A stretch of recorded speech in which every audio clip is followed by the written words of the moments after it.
Imagine por un momento que tiene el poder de elevarse por encima de las nubes, de flotar en el espacio exterior y contemplar el planeta Tierra en una noche despejada.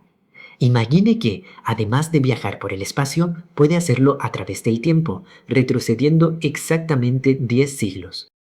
Si miráramos el globo terráqueo desde esa altura en el año 1000 de nuestra era, veríamos un planeta envuelto en penumbras, donde las luces de las ciudades no forman los inmensos mapas eléctricos de hoy, sino apenas pequeños destellos titilantes, hogueras dispersas en la inmensidad de bosques impenetrables, desiertos silenciosos y océanos indómitos.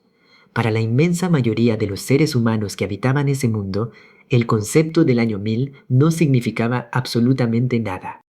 En la América prehispánica, en las llanuras de Asia Central, en los reinos de África Occidental o en las cortes de China, el tiempo se medía con otros astros, otros calendarios y otras dinastías. Sin embargo, este momento de la historia representa una de las transiciones más fascinantes de la aventura humana, un instante en el que el mundo, sin saberlo, estaba comenzando a tejer los hilos invisibles que terminarían por conectarlo todo. Si comenzamos nuestro viaje en la Europa occidental de aquella época, nos encontraremos con un continente fragmentado, rural y dominado por una profunda e intensa devoción espiritual que a menudo rozaba el temor. Durante mucho tiempo se ha difundido el mito de que, al acercarse el año 1000, los campos europeos se llenaron de pánico colectivo, de hombres y mujeres que abandonaban sus cosechas creyendo que el juicio final y el fin del mundo eran inminentes. Hoy sabemos que ese terror apocalíptico no fue tan generalizado ni tan histérico como lo pintaron los historiadores del romanticismo, pero es indudable que existía una profunda inquietud espiritual. La vida era dura, la expectativa de vida apenas superaba los 30 años y las enfermedades, las hambrunas y las guerras locales eran constantes cotidianas. En este contexto, la Iglesia Católica funcionaba como el único faro de orden y cohesión social. En Roma, el trono de San Pedro estaba ocupado por una de las mentes más brillantes y singulares de su tiempo, el Papa Silvestre II, conocido antes de su pontificado como Herbert de Aurillac. Este hombre, un monje francés de origen humilde, era un erudito excepcional que había estudiado en las escuelas fronterizas de Cataluña, donde entró en contacto con la avanzada ciencia del mundo islámico. Silvestre II fue quien introdujo en la Europa cristiana el uso del ábaco, las matemáticas avanzadas y el astrolabio, además de promover el uso de los números arábigos, aunque su adopción definitiva tardaría siglos en completarse. Para sus contemporáneos, su inmensa sabiduría era tan incomprensible que muchos murmuraban que había hecho un pacto con el diablo. Junto al joven emperador Otón III, un muchacho de apenas 20 años que gobernaba el Sacro Imperio Romano Germánico, el Papa soñaba con restaurar la antigua gloria del Imperio Romano bajo un diseño cristiano y universal. Otón, hijo de un emperador alemán y de una princesa bizantina, personificaba la unión de dos mundos, pero su sueño de una Europa unida y pacífica bajo su mando se desvanecería rápidamente con su temprana muerte, poco después del cambio de milenio. Mientras los emperadores y los papas conspiraban y soñaban en los palacios de piedra de Roma y Aquisgrán, la gran masa de la población europea vivía bajo el naciente sistema feudal. La tierra pertenecía a los señores nobles y los campesinos trabajaban de sol a cambio de una precaria protección contra los bandidos y los invasores. Sin embargo, bajo esta superficie de aparente inmovilidad, Europa estaba experimentando una revolución silenciosa. El clima del continente estaba entrando en lo que los científicos de hoy llaman el periodo cálido medieval. Las temperaturas aumentaron ligeramente, lo que permitió cosechas más abundantes, la expansión de los cultivos hacia el norte y un paulatino crecimiento de la población. Los bosques comenzaron a ser talados para ganar tierras de cultivo y las antiguas calzadas romanas, abandonadas durante siglos, volvieron a ver el paso de mercaderes y peregrinos. Si nos desplazamos hacia el norte, hacia las gélidas aguas del Atlántico y los mares escandinavos, nos encontramos con un pueblo que estaba redefiniendo los límites del mundo conocido, los vikingos. En el año 1000, la era de las brutales incursiones vikingas en las costas de Inglaterra y Francia estaba empezando a transformarse. Escandinavia se encontraba en pleno proceso de cristianización. Reyes como Olaf Tryggvason en Noruega utilizaban la nueva fe monoteísta como una herramienta política para unificar sus reinos y consolidar su poder real frente a los clanes locales tradicionales. En Islandia, en ese preciso año 1000, una asamblea histórica conocida como el Althing tomó la decisión democrática y pacífica de adoptar el cristianismo como religión oficial para evitar una guerra civil destructiva, aunque permitiendo que en el ámbito privado se siguiera rindiendo culto a Odín, Thor y las antiguas deidades paganas. Pero el acontecimiento más asombroso del mundo nórdico en esta época ocurrió aún más al oeste. Guiados por la audacia y la necesidad de nuevas tierras, navegantes como Leif Erikson, hijo de Erik el Rojo, zarparon desde los asentamientos de Groenlandia y navegaron hacia territorios desconocidos. Alrededor del año 1000, estos hombres del norte desembarcaron en las costas de lo que hoy es Terranova, en el actual Canadá, bautizando a aquella nueva tierra como Vinland, la tierra de las vides. Establecieron un pequeño asentamiento en un lugar conocido hoy como Lance Aux Meadows, construyendo casas de turba y talleres de herrería.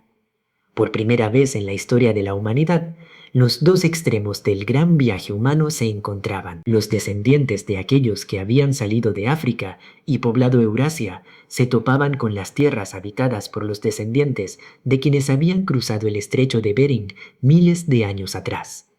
Sin embargo, este contacto fue efímero.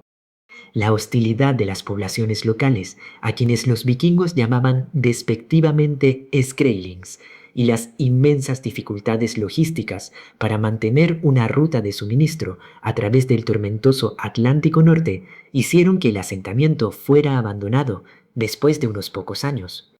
El secreto de la existencia de un continente al oeste quedó guardado en las sagas nórdicas, susurrado junto al fuego durante generaciones, esperando el momento en que el resto del mundo estuviera preparado para redescubrirlo.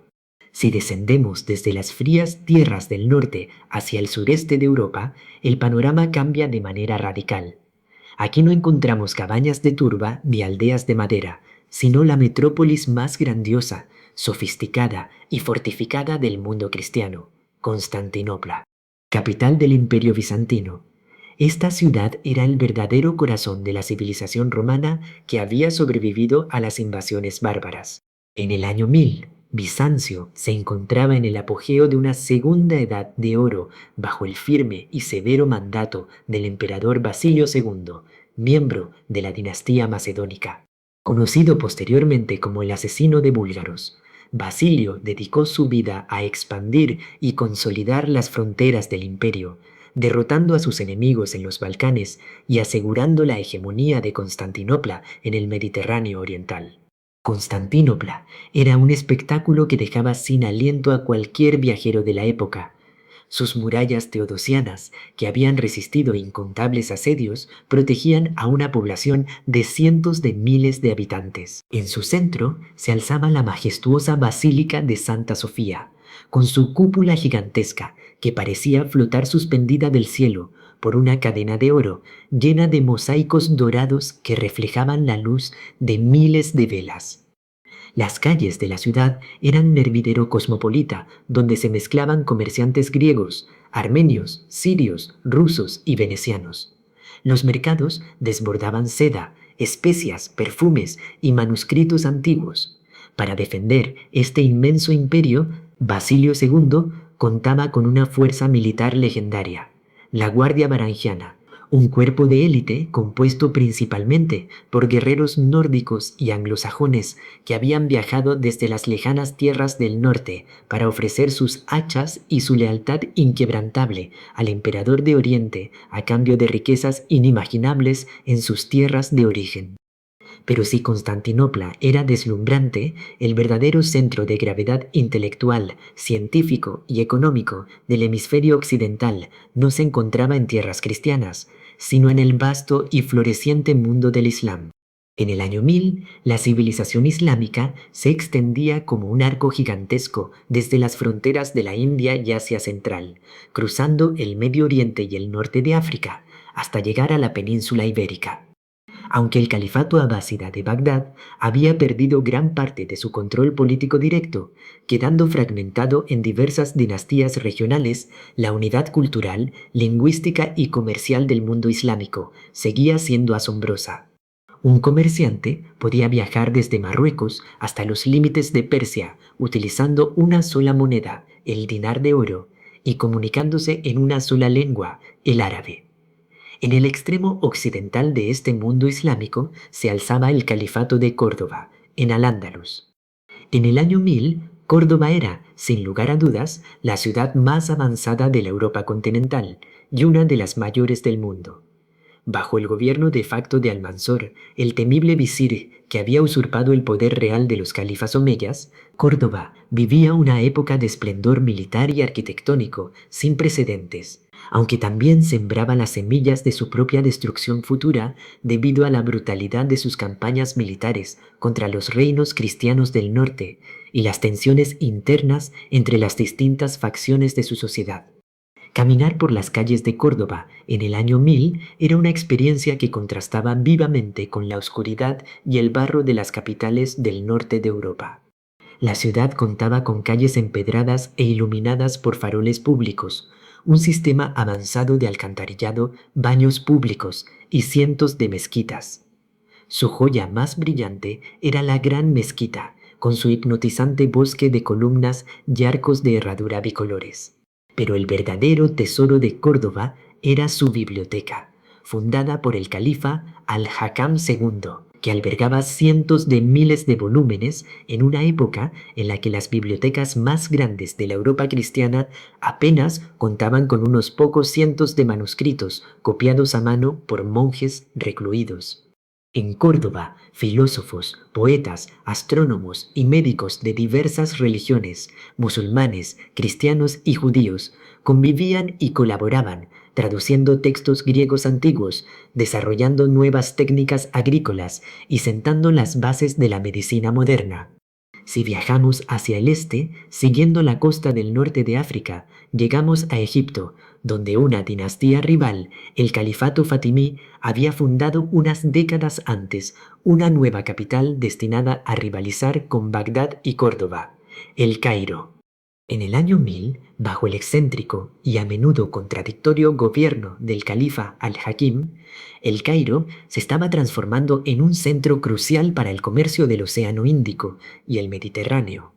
Fue en esta época cuando se consolidó la mezquita y universidad de Al-Azhar, que se convertiría en uno de los centros de enseñanza islámica más importantes del mundo. En los salones de El Cairo y en las cortes del Este, la ciencia florecía a un ritmo vertiginoso. Fue precisamente en esta época cuando el gran polímata Ibn al-Haytham, conocido en Occidente como Al-Hazen, realizaba sus trabajos revolucionarios en el campo de la óptica, demostrando científicamente por primera vez que la luz viaja en línea recta y entra en nuestros ojos, sentando las bases del método científico experimental siglos antes de que éste se formulara en Europa. Más al este, en las históricas tierras de Persia y Asia Central, el año 1000 vio el florecimiento de mentes que cambiarían el curso del pensamiento humano. En Bujará, una hermosa ciudad de la Ruta de la Seda, un joven prodigio llamado Ibn Sina, conocido posteriormente como Avicena, ya había memorizado el Corán a los 10 años y dominaba la medicina, la filosofía y la física antes de cumplir los 20. Avicena estaba comenzando a redactar sus monumentales obras médicas y filosóficas, que reconciliaban el pensamiento de Aristóteles con la teología islámica, textos que se convertirían en los manuales de medicina estándar, tanto en Oriente como en Occidente, durante los siguientes 500 años. Al mismo tiempo, el gran astrónomo y geógrafo Al-Biruni realizaba mediciones asombrosamente precisas del radio de la Tierra y teorizaba sobre la rotación del planeta sobre su propio eje.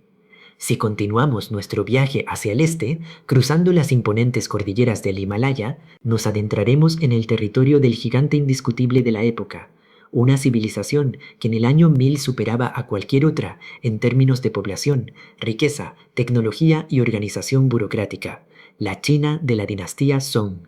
Gobernaba entonces el emperador Zhenzong. China era un imperio de una sofisticación tecnológica que el resto del mundo tardaría siglos en igualar. Mientras Europa era un continente predominantemente rural y forestal, las ciudades de la China Song eran metrópolis inmensas, bulliciosas y densamente pobladas.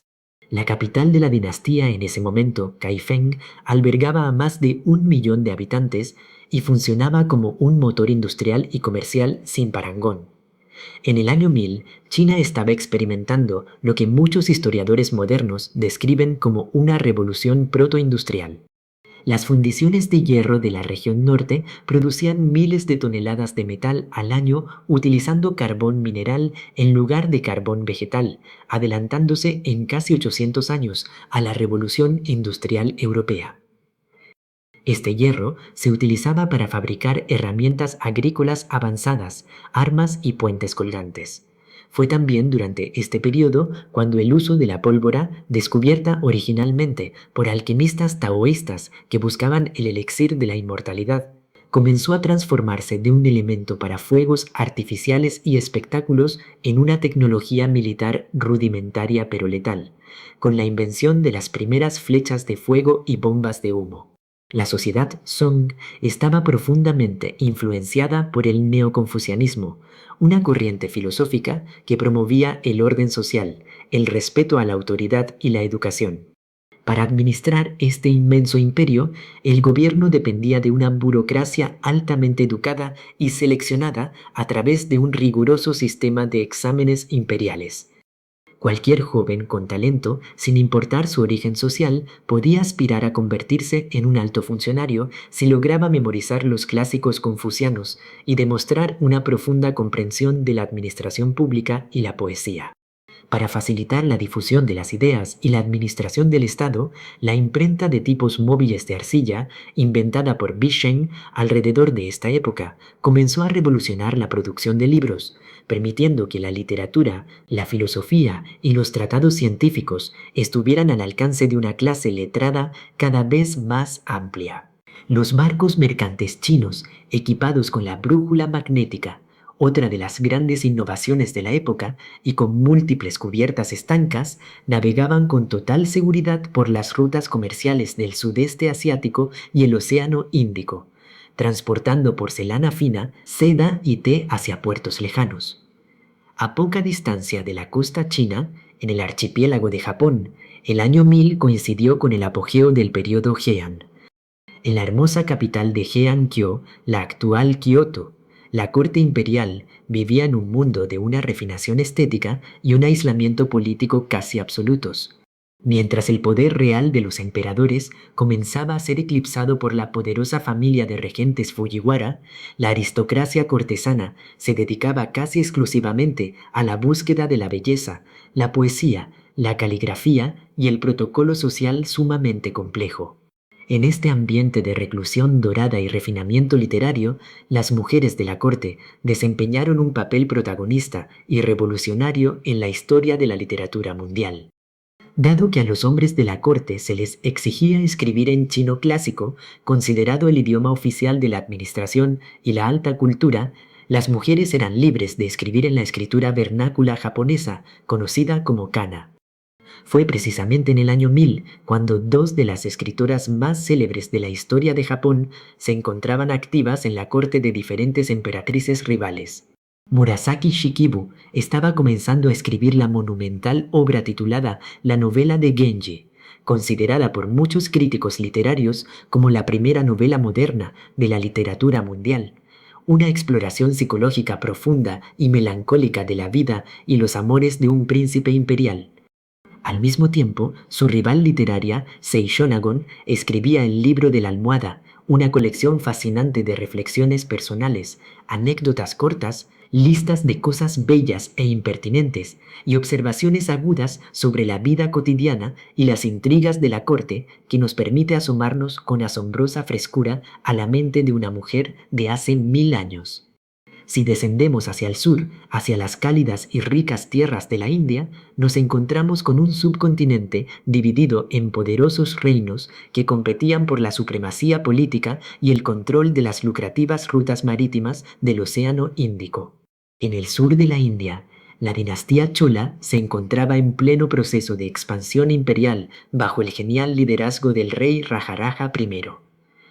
Este monarca no solo consolidó un imperio terrestre que abarcaba gran parte del sur de la península, sino que construyó una de las armadas más poderosas de la historia de Asia, extendiendo su influencia militar y comercial hacia Sri Lanka, las Islas Maldivas y partes del sudeste asiático.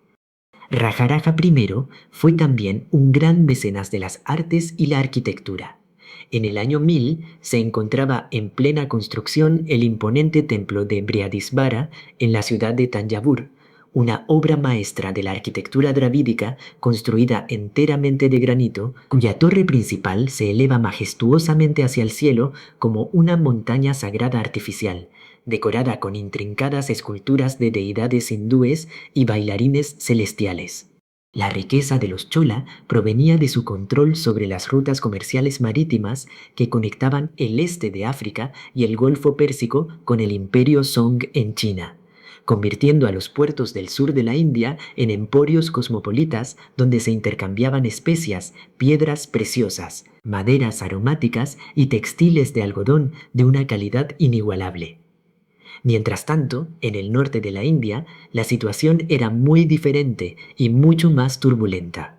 En el año 1000, Mahmud de Ghazni, un ambicioso gobernante turco de fe islámica con base en el actual Afganistán, lanzó la primera de una serie de 17 incursiones militares devastadoras contra los reinos del norte de la India. Estas campañas, motivadas tanto por el celo religioso como por el deseo de saquear las inmensas riquezas acumuladas en los templos hindúes, alteraron profundamente el equilibrio geopolítico de la región, abriendo el camino para la futura penetración del Islam en el norte del subcontinente y el establecimiento posterior de sultanatos que redefinirían la historia de la India durante los siglos venideros.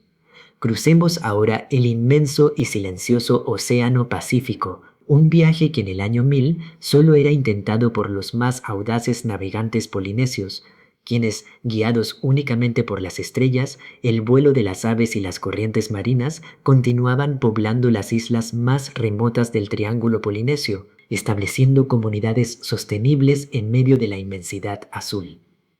Al llegar al continente americano, nos encontramos con un territorio vibrante, diverso y lleno de civilizaciones complejas que se desarrollaban de manera completamente independiente de los acontecimientos del Viejo Mundo. En Mesoamérica, la gran civilización maya de la época clásica, famosa por sus majestuosas ciudades-estado en las selvas de Guatemala y el sur de México, sus precisos calendarios astronómicos y su complejo sistema de escritura jeroglífica, ya había colapsado hacía más de un siglo por razones que siguen siendo objeto de debate entre los arqueólogos, incluyendo sequías prolongadas, degradación ambiental y conflictos bélicos internos. Sin embargo, en el año 1000, el foco de la civilización maya se había trasladado hacia el norte, a la península de Yucatán. Aquí, la ciudad de Chichén Itzá se encontraba en su máximo esplendor. Esta metrópolis mostraba una fascinante fusión de la cultura maya tradicional con las influencias de los pueblos del centro de México, particularmente de los toltecas.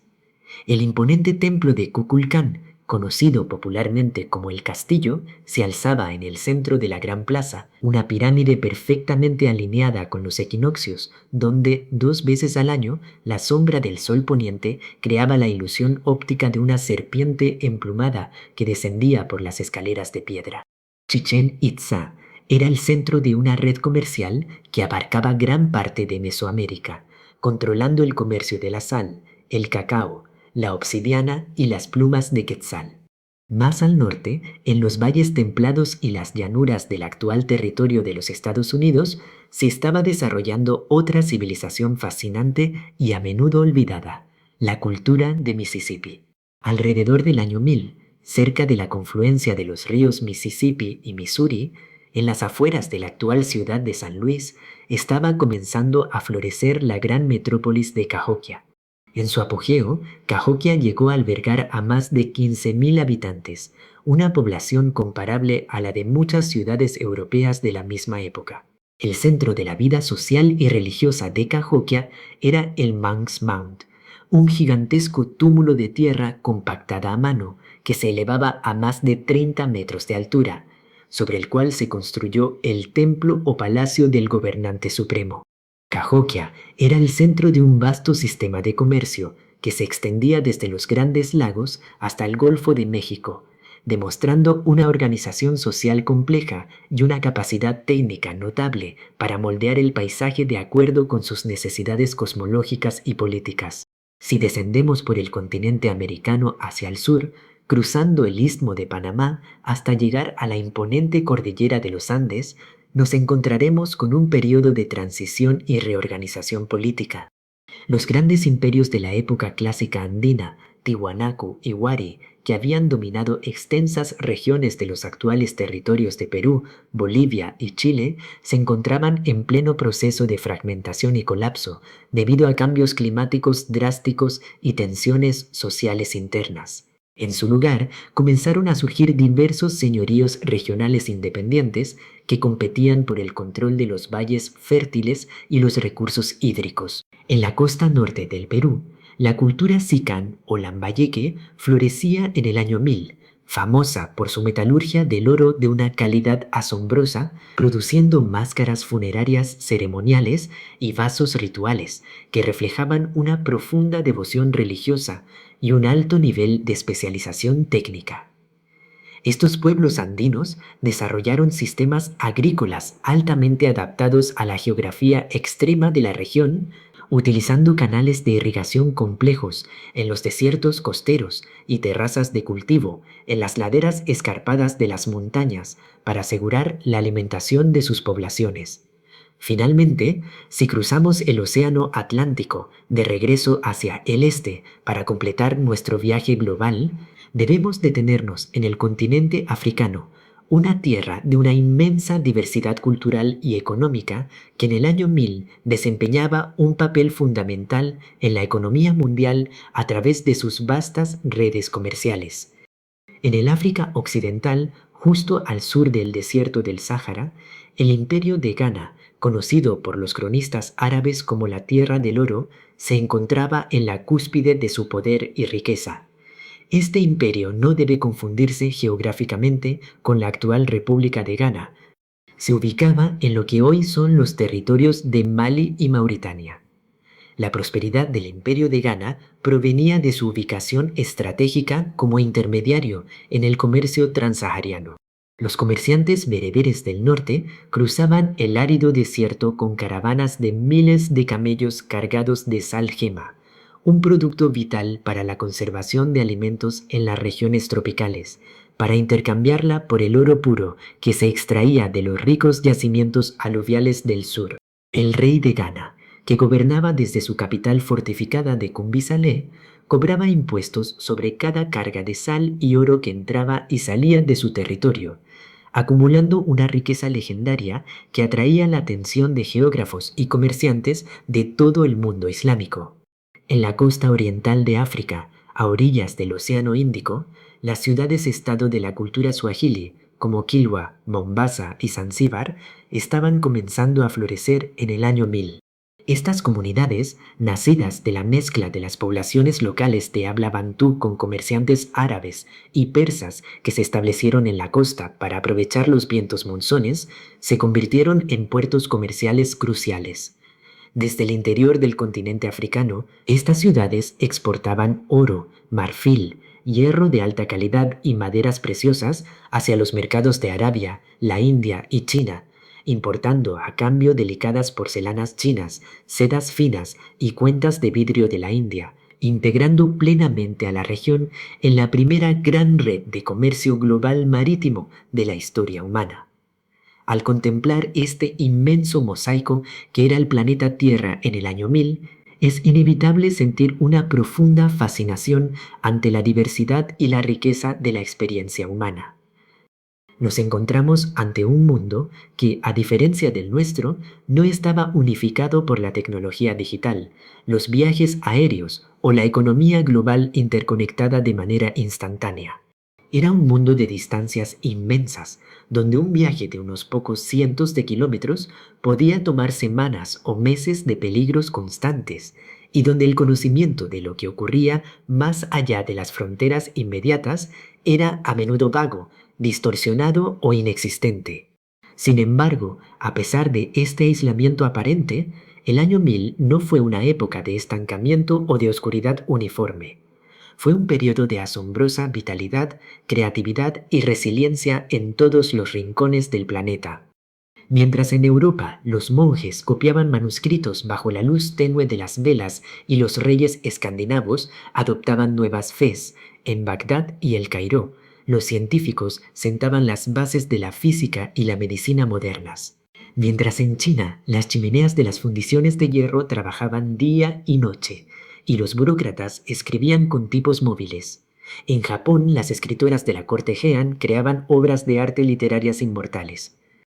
Y en América, los constructores de Chichén Itzá y Cahokia moldeaban la piedra y la tierra para reflejar el orden de los astros en el cielo. El año 1000 nos enseña que la historia de la humanidad no es un camino lineal ni una narrativa única dominada por una sola región o cultura. Es, por el contrario, un gran tapiz colectivo tejido por innumerables culturas, cada una respondiendo a sus propios desafíos geográficos, sociales y espirituales con creatividad y determinación. Aquel mundo del año 1000, con todas sus luces y sombras, sus temores apocalípticos y sus asombrosos logros científicos, es el cimiento silencioso sobre el cual se construyó nuestro presente. Al mirar hacia atrás y recordar lo que ocurría simultáneamente en tantas partes de nuestro planeta hace 10 siglos, podemos comprender mejor que, a pesar de nuestras diferencias y de las distancias que nos separan, compartimos un mismo destino común en este pequeño y brillante punto azul suspendido en la inmensidad del espacio.